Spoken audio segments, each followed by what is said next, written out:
Yes, it is recording. Okay, Shay, Noralee, and Amanda, take it away. We did our agency visit at New Alternatives, so we specifically did it in the in-home parent educator program that we offer through your conference. So what needed your program addressing? The need of the county is to provide in-home parenting education for the families who are in the child welfare system throughout Orange County. What data demonstrates the existence of the program? Continuous referrals from the county, grandparents, caregivers, on victims of a variety of different issues, and then also in Orange County there were, for 2011 census calls, there were over 34,500 reports of child abuse, neglect, or abandonment in Orange County, and that's through Orange. Has the problem changed over time? How has it changed and how do you know? Based on the clients who come in to receive the services, many of the clients in the families are dealing with issues of domestic violence, substance abuse, blended families, newly immigrated families, and child abuse. It's not changed over time, and it's also based on a pre and a post-test client satisfaction surveys and client termination, client's knowledge that increases about parenting techniques and preventing the existence of the problem. What methods are used to identify, locate people in need of these services? The county social services, the referrals, many of the clients are below the poverty level, and blended families as well as new immigrant families. For profit, what data is collected under personnel when they are hired as Educational background, as well as fingerprinting, clearance through FBI and Department of Justice, a DMV driving record, a TV test, a degree related to human services, and information that's collected by human resources. what evidence do you have on staff skills and qualifications?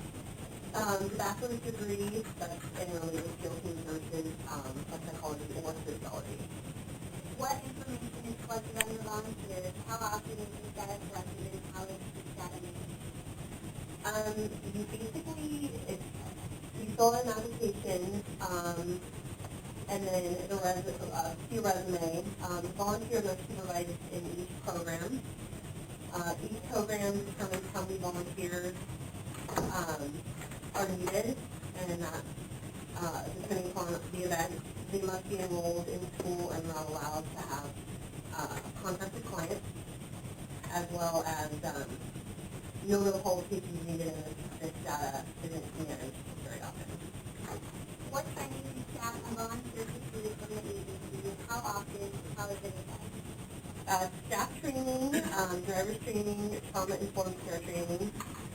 There's also COAS training. Parenting education curriculum is required every 1 to 2 years. Everyone needs to be recertified, and the agency keeps track of what staff member requires which training.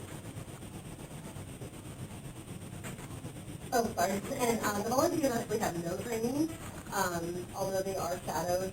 And then the interns have an initial orientation, parenting education, curriculum training, shadowing, group and individual supervision, and case note writing.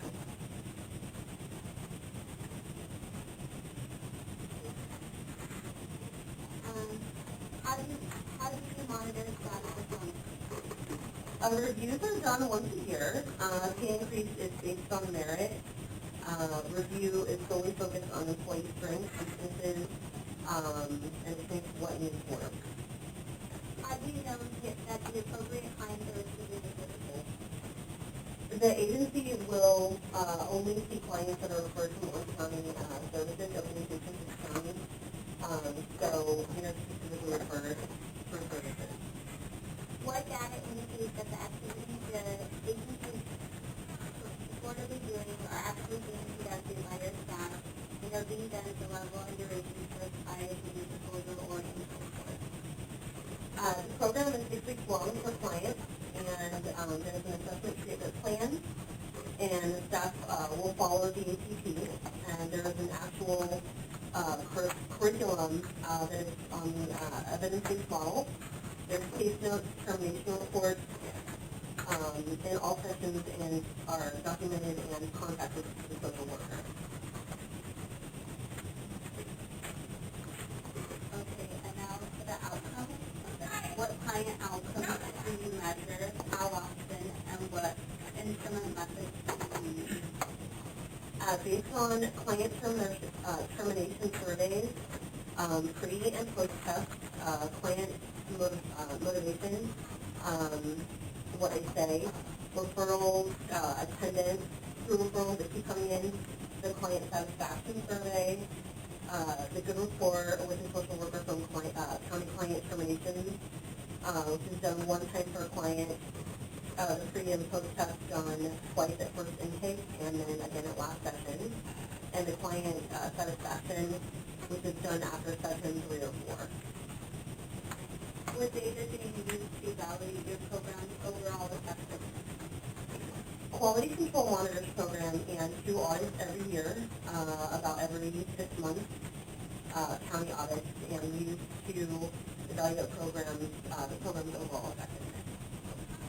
Do participants gain knowledge and understanding of their problems through the program? How is this measured? It's, yes, through attendance and the client termination and satisfaction from the clients directly, and the clients communicate what they've learned. Do participants change their behavior and or beliefs through the program? How is this measured? It's unknown if they do not follow through after termination report.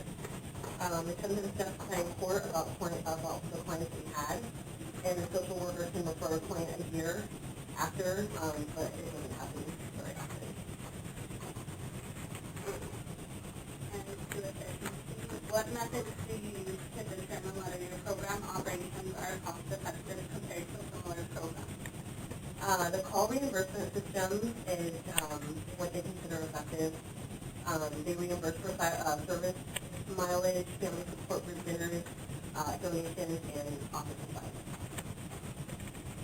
What services offered by this program are done by volunteers? How do you evaluate optimal use of volunteers? Basically, it lessens the pressure on the county to provide these services, and in the long run, it is cost effective for the criminal justice system, and if the families learn better relationships with children, there would be less crime, truancy, incarceration, benefits the community, and then the county doesn't have to worry about providing services for the families. Sorry, that was question number 17. What are the benefits of this program to stakeholders other than the immediate clients and their families? What is the number 18?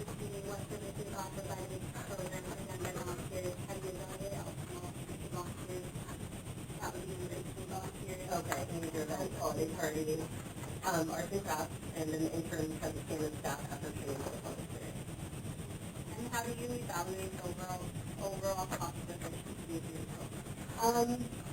It's pretty much, what's about here, it's pretty much the same, information for, question number 17, which is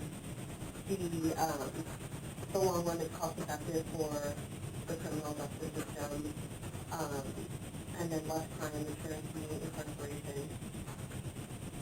Are any portions of your services underutilized? How are you assessing them?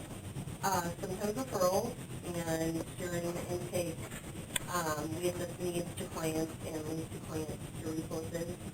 Sometimes the clients don't follow through, so parent educator will link the family, with a referral through the session. What makes this location optimal for client success? How was this evaluated? The location is, central to clients. If the referrals are neighboring in Santa Ana, the parent educators drive to their home, and the easy access to clients. What methods do you use to determine the